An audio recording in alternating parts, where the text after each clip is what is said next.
How are you doing today? We are in volume two of chapter four, the Sacramento State issues. When we talk about residual solid management, we're talking about that sludge that we get either out of the primary or secondary sludge, primary clarifier, secondary sludge. Um, and how are we going to deal with that sludge? So we know that we use mixed liquor, obviously, in sludge uh, to in the secondary process to uh, treat the wastewater, but the mixed liquor suspended solids become so thick that we end up having to remove it from either our aeration tank or our clarifier. And then obviously primary sludge, the primary sludge that comes into our first clarifier on page 314, it contains a lot of um, fats, oils, and greases. So that kind of scum layer we're trying to take care of.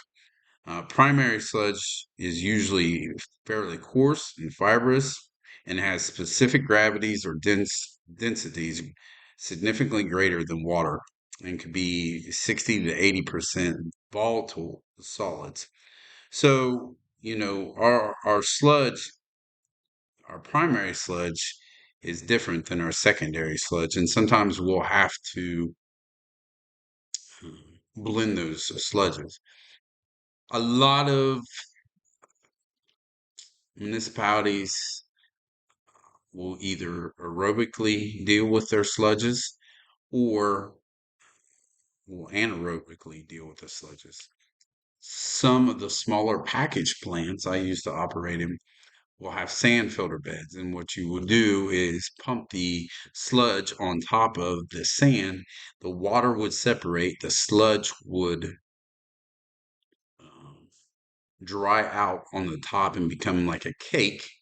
And then you would take a shovel and scoop, making sure that you do not disturb the sand and the under drains, and then dispose of that in proper manner. The EPA refers to all sludge as biosolids, and there are specific departments that monitor your sludge, and depending on your permit, you need to keep records of how much sludge is being produced per day, uh, where it's going, how it's getting properly disposed of, because at the end of the year, you need to submit all that information to the EPA, and you will have an inspector that will come, a biosolids inspector, and they will go through your records. With the municipality I have, we subcontract it out. So we have aerobic digestion. So when our mixed liquor gets too high, we send to an aerobic tank. That aerobic digester will bubble. We will try to reduce some of the pathogens and reduce it down. We will shut the air off. It will decant, take that sludge and run it through a belt press, and then goes into beds, uh, holding beds that will eventually be land applied. Sludge, and we'll go into this often, but you know, our sludge, we're trying to dry it out, and we're trying to use it as a beneficial reuse, and so that farmers can use the sludge, or perhaps your facility landfills it. But it's nice to be able to use for farmers to use that sludge that we produce at our plant. Chemicals on page 315. Chemicals are often added to the wastewater treatment to remove certain pollutants through precipitation. For example, phosphorus removal through chemicals like lime and alum or iron salts produce chemical sludge. The chemical precipitate settles down in the primary and secondary clarifiers to produce chemical sludges. So, you know, depending on your system, everybody's sludge is going to be a little bit different. My sludge or my biosolids are going to be different than, let's say, the city of Columbus or the city of Phoenix or the city of Atlanta, because they're probably going to use a primary sludge. So they'll have a primary tank where the sludge settles out, or the sludge settles out, and that's going to be different than secondary sludge.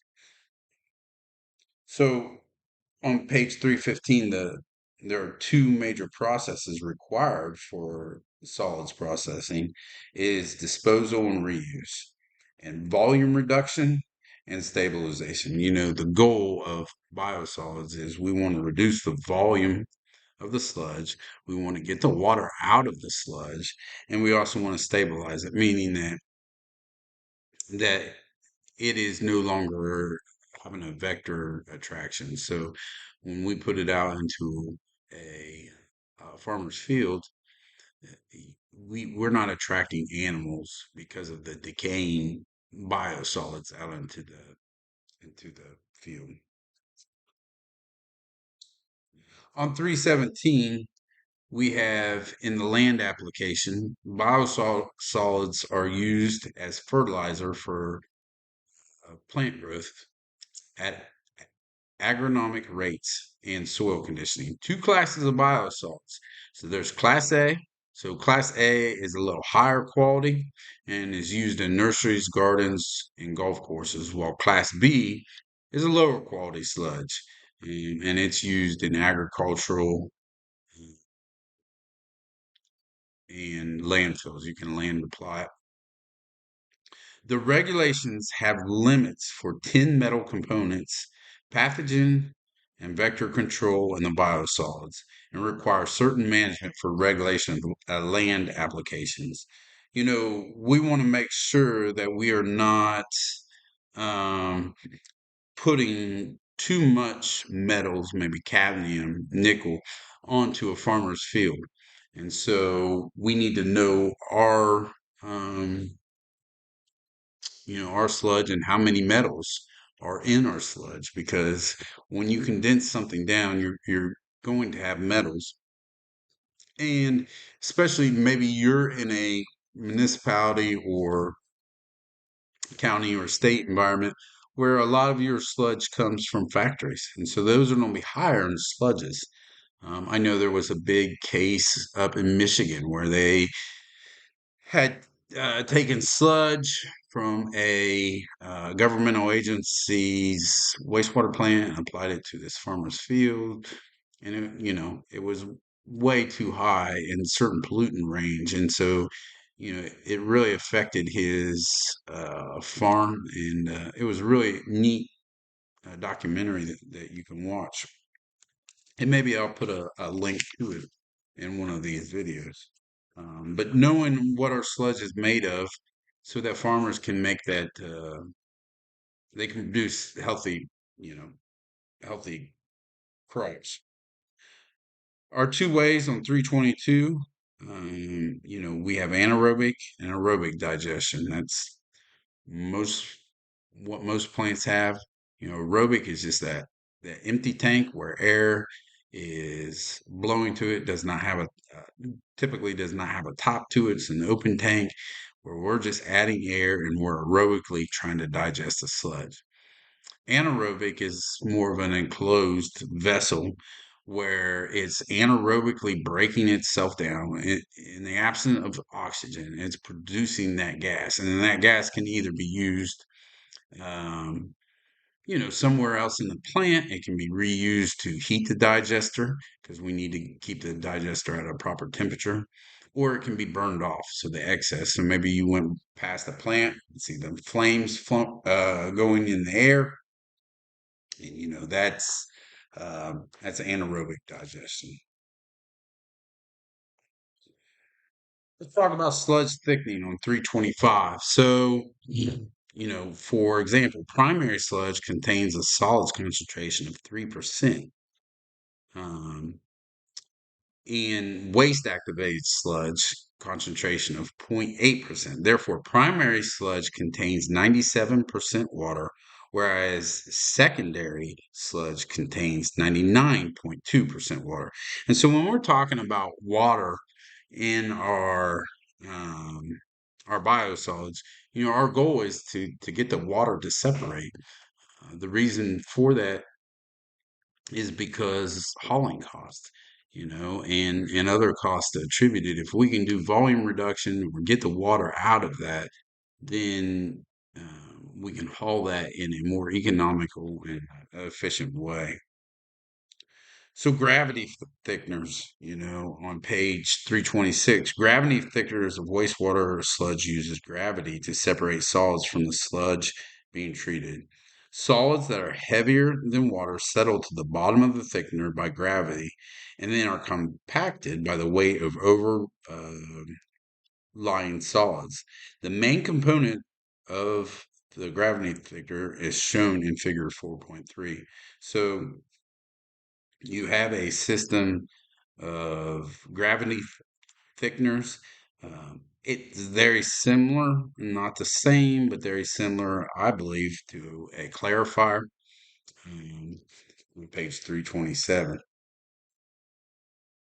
So let's talk about the performance of gravity thickeners. So the successful operation of gravity thickeners is dependent on the following: the type of sludge, the sludge age, the sludge temperature, the sludge blanket, the hydraulic loading, the solids, and hydraulic detention times. You know, when we're dealing with uh, any of these processes, it's how much can that sludge, how many days can it stay in there? Typically, the longer a sludge can stay in its process, the better quality sludge we have. That's not a golden rule, but typically. But we know that every day our treatment plant produces sludge, and so we have to make room for the um, next batch, and so we don't hydraulically overload our any of our systems really. Mm, how long are our solids staying in that digester?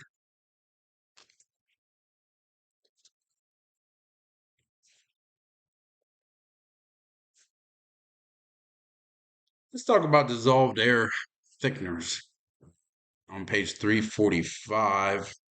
Um, there is a pictorial on of a DAF thickener unit.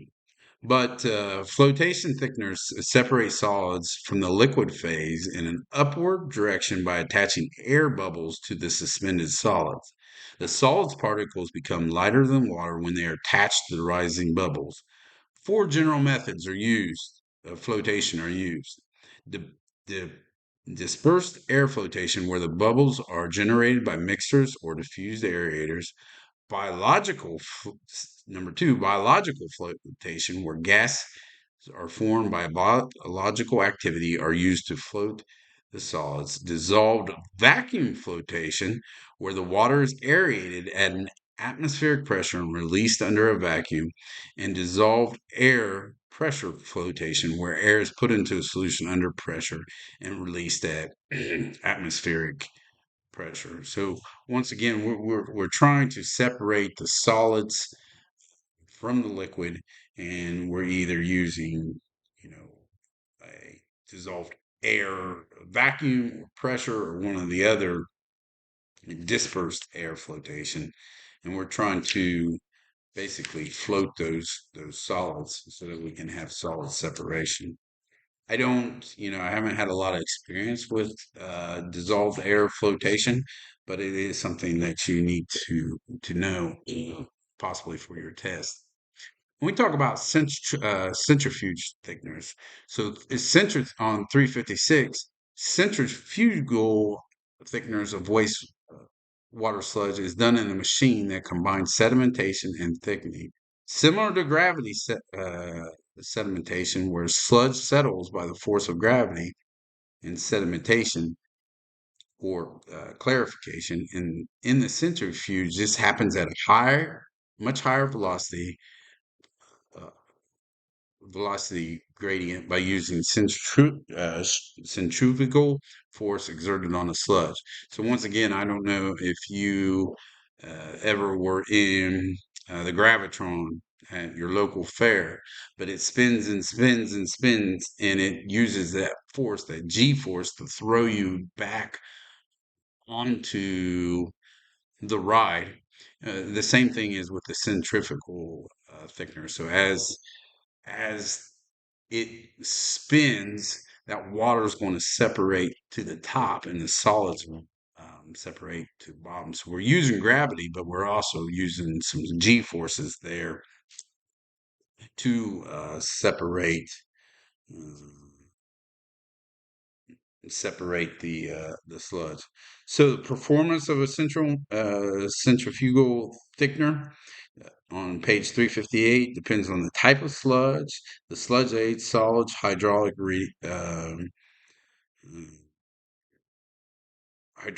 loading. On page 359, centrifuges are not commonly used to thicken primary sludges because all three designs have sludge inlet assemblies that clog easy. For this reason, there will be no more discussion of centrifugal thickening of primary sludge.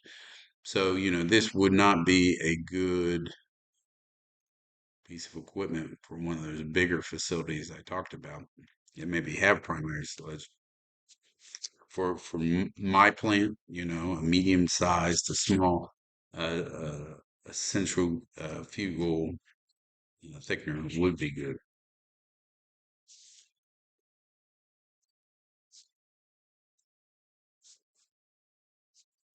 Gravity belt thickeners. Um, on page 371, you can see a pictorial of that. Typically we'll add a polymer or some other uh, chemical. In gravity, it is effective sludge thickening alternative where the liquid is filtered by gravity through a porous belt on the sludge and moves from one end of the belt to the other. So you have a belt, and you can see on page 372 the belt, and as the sludge gets applied to that belt, the water drops out underneath the belt. So it's a porous belt. The sludge stays on the top, drops out, and then it has rollers where it even, for the best term, squeezes that sludge into a cake that once again goes into a screw conveyor and then goes out to a sludge drying bed or a holding bed. One thing we need to know on 373, a gravity thickener belt should produce a high degree of thickening. The factors that affect the gravity belt, once again, are feed sludge quality, polymer condition of the sludge, solids, and high hydraulic loading rate. So everything we do, we need to know that we're not hydraulically overloading it. We're staying within the parameters that are listed. Belt speed on page 374. Belt speed should be controlled so that the sludge delivered to the discharge zone has a minimum amount of water. One thing you can do, and this is a test question, the ideal operating belt speed is the lowest the operator can maintain without washing out the belt. Washing out means large quantities of free water unable to be released in the drainage zone will travel to the dewatering zone. So, how you operate your belt is a science. Belt press, it takes a lot of experience to get that polymer just right. Once you get that polymer right and you have the same consistent sludge coming in, you can set your press and hopefully it can just rock and roll for the whole day. A lot of press operators spend a lot of time in the chair, but that's because they've spent a lot of time fine tuning their press because they're they're good at what they do, and experience has taught them how to run that press and to get the best optimal cake and solids removal that is needed. Rotating drum thickeners in 377, they're effective ways. So once again, you can kind of see how that works on 416. Once again, we're using rotation, and we're just has a pour screen, and we're trying to remove the water from from the sludge. Sludge stabilization. Sludge stabilization converts the volt, volatile or odor causing portions of the sludge solids to a non-odorous end product, preventing the breeding of insects upon disposal, including pathogenic bacteria, improves sludge dewatering. So when we talk about anaerobic digestion on page 381, the oldest method of sludge stabilization is anaerobic digestion. Um, Anaerobic digestion is a complex biochemical process in which several groups of anaerobic and facultative, so anaerobic is no air, facultative is either air or no air, bacteria or organisms break down the organic matter into odorous end products comprised mostly of methane gas and carbon dioxide. So we want that production of methane gas and carbon dioxide because we can then reuse that. And to have a proper is a 70-30% ratio that we want of methane carbon dioxide production. And so as that bacteria will produce that, um, once again, it talks about class A biosolids on page 381. Class A biosolids have a stricter quality requirement than Class B. Obviously, if you were going to use sludge in your mom's flower bed, right?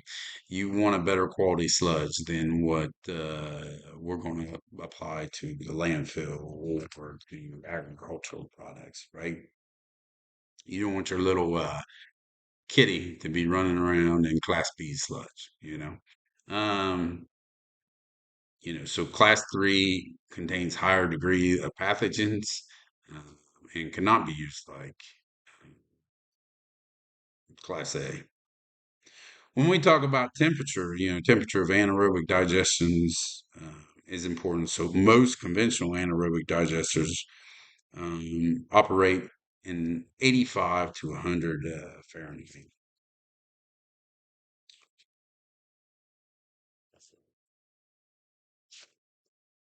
When we talk about digester tanks, most tanks constructed in North America today are centrifugal. Um, an egg-shaped digester is another tank design where the tank bottom has a steeper slope to help mix the tank and minimize the solids. You can also have lagoon digesters, um, where it digests the sludge anaerobically. So I guess there is room for an open vessel type, but that's more in lagoons.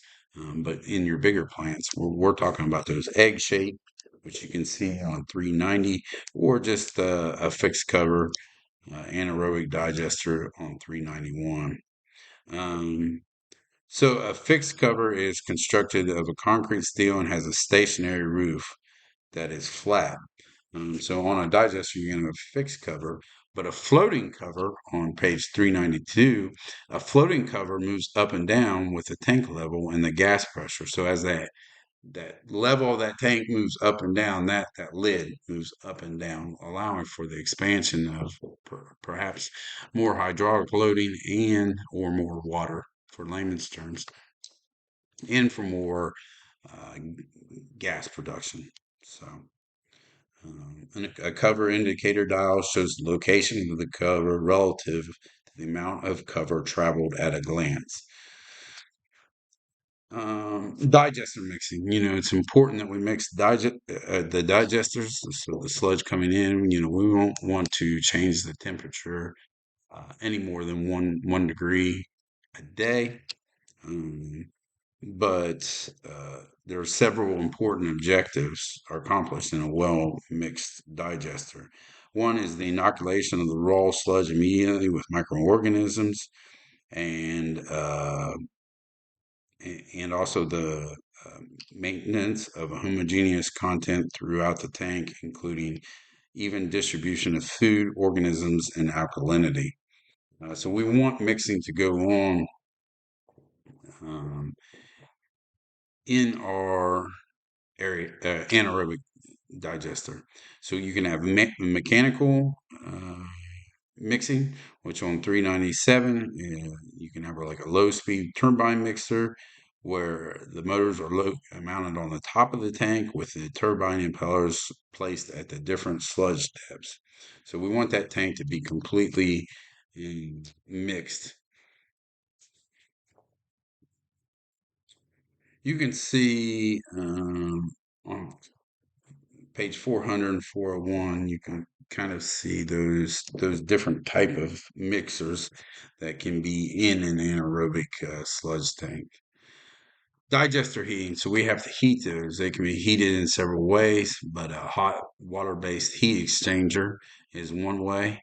Um, the hot water is maintained to 140 and to 180, and those heat exchangers can be heated by either natural gas or using the gas off of the anaerobic digester to then reheat the digester. We want to keep it in that mesophilic, and then there are some that are in that thermophilic range.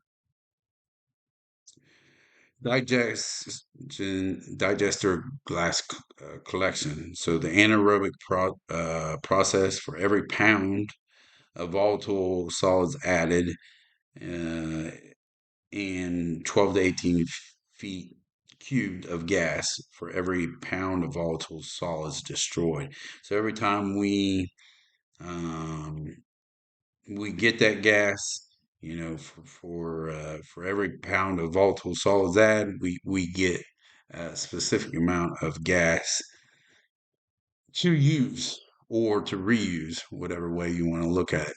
Page 405 is a boiler and a heat exchanger. Once again, we have to keep that temperature, and to know that maybe your plant has a boiler for it's kind of like the city pool, right? You got to keep it warm. Um, the gas dome on 405 is the point in the digester roof where gas from the tank is removed. At some point we need to remove that gas, um, and then make sure we do that in a safe and proper manner. When we talk about safety, we need on page 408, chapter 4, we need pressure and vacuum reliefs.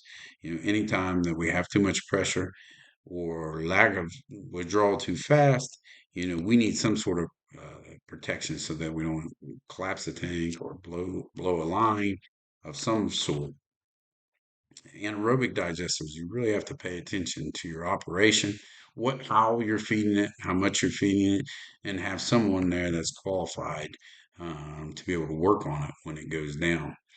Um, Moisture traps. So digesters gas contains moisture that condenses when the gas moves from the heated tank to a cooler temperature. So the water must be trapped at the low point of the system and removed or impede gas flow. So you need to have a trap in your gas system to remove that water. Um, on page 413, you have a waste gas burner. So the waste gas burner is equipped with a continuous burning pilot flame, so you can burn off any extra um, gas that you may have. Once again, on page 416, there's a membrane gas storage facility. So performance of an anaerobic digester. The objective of good digester operation is to maintain a suitable condition in the digester for the growing population of both acid formers and methane fermenters. Now, that has been a test question I have. The performance of an anaerobic digester in efficiently converting volatile organic matter to methane, carbon dioxide, and others uh, depends on maintaining favorable environments. These factors include, once again, solids, um, pH, alkalinity. You, with an anaerobic digester, you really need to watch your alkalinity to volatile acid relationship, because if it gets stuck, upset, it takes some time to get your anaerobic digester back up and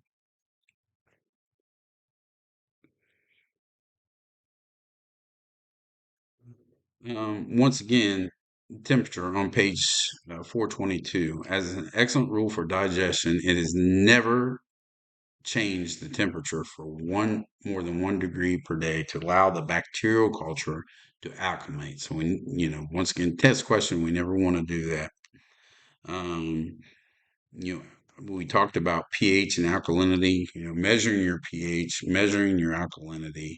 I think I read somewhere there that the anaerobic digestion wants to have that pH a little bit more around neutral. Um, but we want to make sure we have the alkalinity there to keep us healthy. Uh, on page 424, a digester is similar to your own body. Both require food, but if fed too much, they become upset. Ex- Excessive acid will upset both. So once again, we need to watch what we're feeding those. Um, so some of the products that could be fed into a digester that would mess it up is rubber goods, plastic, filter tips from cigarettes, hair, grit, and sand and other um, inorganics. Right.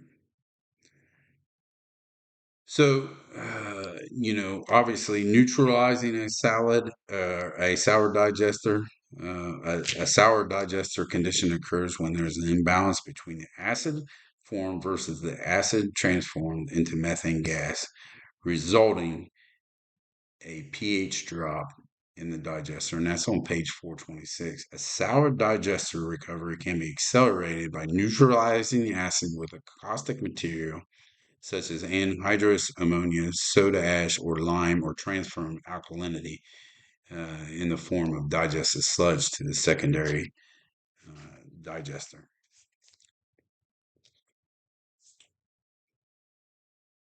Decanting. So, the gas production on page 430. When methane formation starts, the methane content reaches about 60%, the gas will become flammable. Methane production should eventually predominate, generating a gas with 65 to 70% methane and 30 to 35% carbon dioxide. So we want those ratios. And once again, I'd be very surprised if that's not on one of your test questions throughout your life as an operator. Decanting. Decanting is the process of removing the clear supernet from the primary or secondary sludge to thicken the digesters. So, like on an aerobic digester, we shut the air off, um, the solids settle, we take the clear off. And so, when we talk about decanting, usually we're talking about taking the clear off. Um, Usually, you don't want the very top. You want that between the top and the sludge at that lower level, because you're taking the scum off. But sometimes you have to take the scum with it. Um, So our controls and tests, obviously we talked about temperature, we've talked about pH. A pH of on 435 should stay around 7, but the volatile acid alkalinity relationship is the key to a successful digester. As long as the volatile acids remain low and alkalinity stays high, anaerobic digestion will occur. And in the digester. The volatile alkalinity relationship is also an indication of the buffer capacity of the digester contents. So once again, we want to watch uh, that ratio when we are in an anaerobic digester. Maybe you're at a plant and that was one of your jobs is to take that test. Um, Digesters, every once in a while you have to clean a digester. For our aerated digesters, we have to pump them down, remove all the grit and sand that's in the bottom. But once again, with an anaerobic digester, if you do have to get in there to clean or to repair some mixing paddles or something like that, just remember that that can and probably does hold harmful gas, and so you want to be um, treated as a confined space as it is.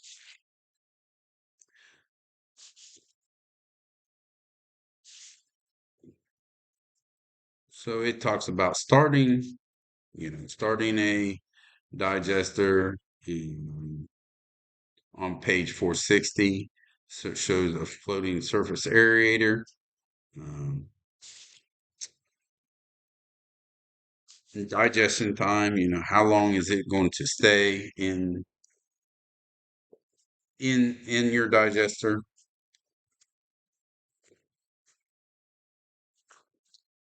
This is a big chapter, and so we're going to keep moving. Chemical stabilization. So on page 480, sludge that has not been digested or thermally stabilized can be treated with a large dose of alkaline treatment, typically lime, to destroy pathogenic and non-pathogenic um, uh, organisms. So you can actually treat your sludge with lime to stabilize it. It takes a lot. You have to keep it up at a certain pH level for a period of time that is specified in your EPA regulations. There are some advantages to lime stabilization. It can produce Class A and Class B biosolids as a smaller footprint, but it also obviously can be uh, detrimental because it increases the volume of the sludge versus some of the other topics and systems that we have looked at. Composting. Maybe your mother or your grandmother had a composting barrel, but composting is the biological stabilization process for wastewater sludge where organic material in sludge is converted to stable, nuisance-free, humus-like material. Although composting can be anaerobic, composting is mostly anaerobic. So, you know, we can compost just like your grandmother. On page 485, that's a picture of windrow composting. And once again, this is just a brief interview or review of all the different methods for biosolids.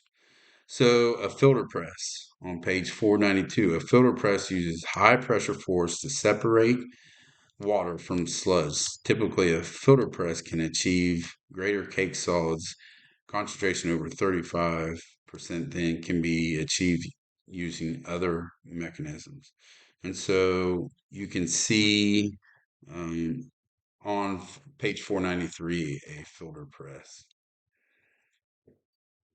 494, as the cake builds up between the plates, the resistance to the flow increases because the water has to pass through the thicker layer of compacted solids.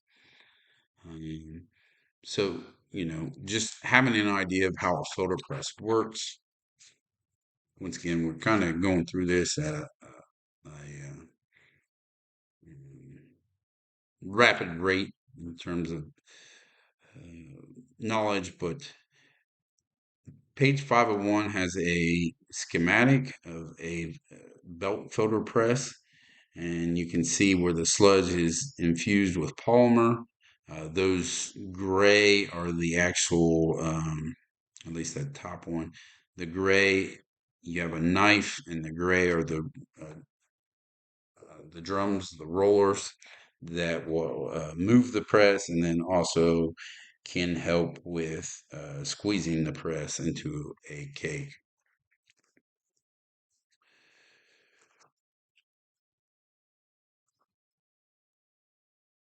Once again, we've talked about maintaining your belt press.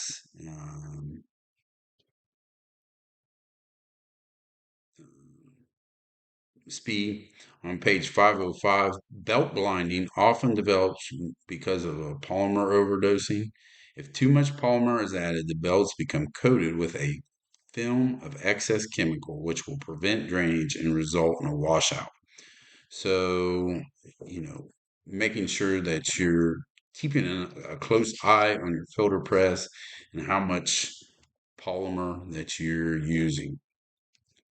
On page 507 is a picture of a screw press. A screw press is a centrifugal enclosed unit where slow speed rotational screw inside an outer wire basket helps dewater the sludge as the water moves from the inlet to the outlet of the sludge. Once again, just using gravity and the rotation of the piece of equipment.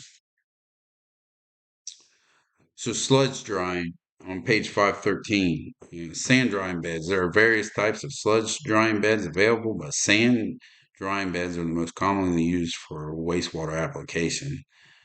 Um, this is usually limited to small. So you have small plants. The drying bed usually consists of 9 to 18 inches of sand placed over 18 to 20 inches of created gravel or stone. And as that water will separate from the sludge on top of that sand layer. Uh, Sometimes your sand will get so compacted if you're not taking good care of your removal or how much you're taking out that you have to rebuild those. And I've spent many a times digging up a sand filter bed. That sand is not just any kind of sand. It is actually EPA has to approve it for its coefficient. Um, so it's specialized sand that you can't just get um, anywhere. Page 520 is a surface sludge drying bed, which you can get a picture. Heat drying. So heat drying is also called mechanical heat drying due to the mechanical equipment is a dehydration process that removes water from sludge or biosolids without combustion. A heat drying unit can be direct, indirect, combined direct or indirect or infrared. So once again, we're trying to dry the sludge to get it dewatered to produce the highest degree of possible sludge that we can produce. Page 526, you can incinerate the sludge. Sludge incineration is the conversion of dewatered sludge or biosolids by combustion. So, you've some people get incinerated when they die. Once again, you can do sludge incineration. Same, not quite the same, but we use a multiple uh, hearth furnace to incinerate the sludge. I have not personally been around a incinerator, um, but we can also use a factory storage lagoon. Um, Page 536, facultative lagoons can be used in wastewater treatment process to store sludge as well as provide an extra step for treatment. These lagoons are designed to hold wastewater treatment long enough for a large portion of the solids to settle to the bottom.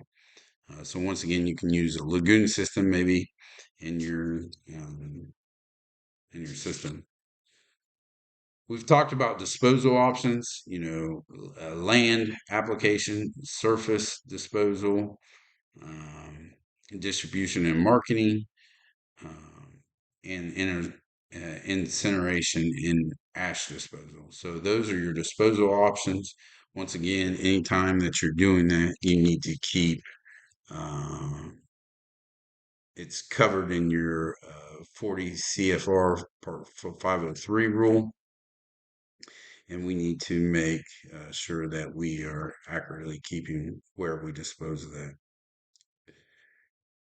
Sanitary landfill disposals. Maybe your facility disposes to a landfill, but biosolids that are 20 to 30% solids and discharge from dewatering machines, or 50 to 60% and removed from sludge drying beds or drying lagoons, can be transported to a sanitary landfill for disposable with a municipal reuse. So we can't apply those to um, uh, landfill. Page 547, you can see trenching, the dump truck landfilling, and manure spreading. So those are your different ways of uh, of applying it. Once again, land application you need to read.